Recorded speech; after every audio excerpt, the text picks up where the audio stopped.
Tu m'as cité OpinionWay et BVA comme institut de sondage, mais tu parlais d'Ipsos tout à l'heure. Oui, et Ipsos c'est même le 3e plus important institut de sondage au monde. Entre 1981 et 2007, Ipsos avait même le monopole des sondages, c'était le prestataire attitré du gouvernement français. Ah, c'est pour ça que leur nom me dit quelque chose. Pour les avoir choisis pendant si longtemps, Ipsos doit être plutôt intègre. Je te laisse ça à ta conscience. Ils ont racheté il y a quelques années un autre institut de sondage appelé Sinovat. Et Parmi les clients de Sinovat qu'Ipsos a récupéré, il y a la Française des Jeux, Total, Microsoft, Coca-Cola, Monsanto. Monsanto, la compagnie américaine qui utilise les OGM? Oui, c'est bien eux. Ouais, enfin Ipsos, ils ont des clients, voilà quoi, c'est le business. C'est vrai, c'est juste un peu gênant peut-être qu'Ipsos réalise des sondages pour Monsanto qui peuvent être biaisés juste pour leur faire de la pub. Ouais, enfin là, il y a un article du Monde de janvier dernier sur les primaires du PS qui dit « Les sondages sont volontiers accusés de fabriquer l'opinion publique, voire de pervertir l'esprit des électeurs ».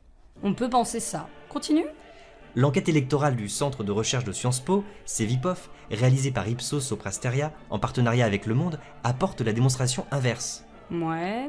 Menée du 10 au 15 janvier 2017, auprès d'un panel représentatif de 15 921 personnes âgées de 18 ans et plus, régulièrement interrogées depuis novembre 2015, la 10e vague de cette enquête inédite par son ampleur confirme en effet les tendances observées. Oui, alors déjà, première chose qui gêne, c'est le partenariat d'Ipsos avec Soprasteria.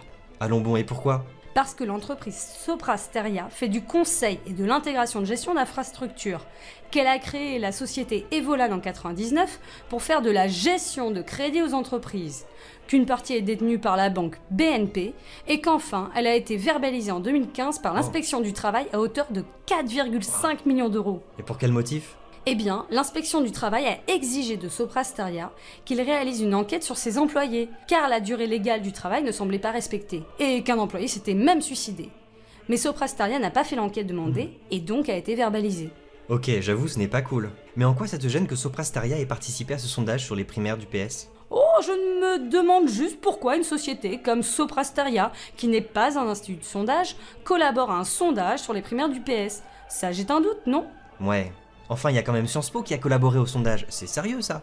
Si tu le dis, juste comme ça, Hugues Cazenave, le directeur d'OpinionWay, il est conférencier à HEC et Sciences Po. Tu crois franchement que Sciences Po, Po comme politique, va laisser des sondages mettre à mal le modèle économique qu'ils défendent? Tu critiques, mais le sondage explique le type de personnes sondées, c'est plutôt représentatif.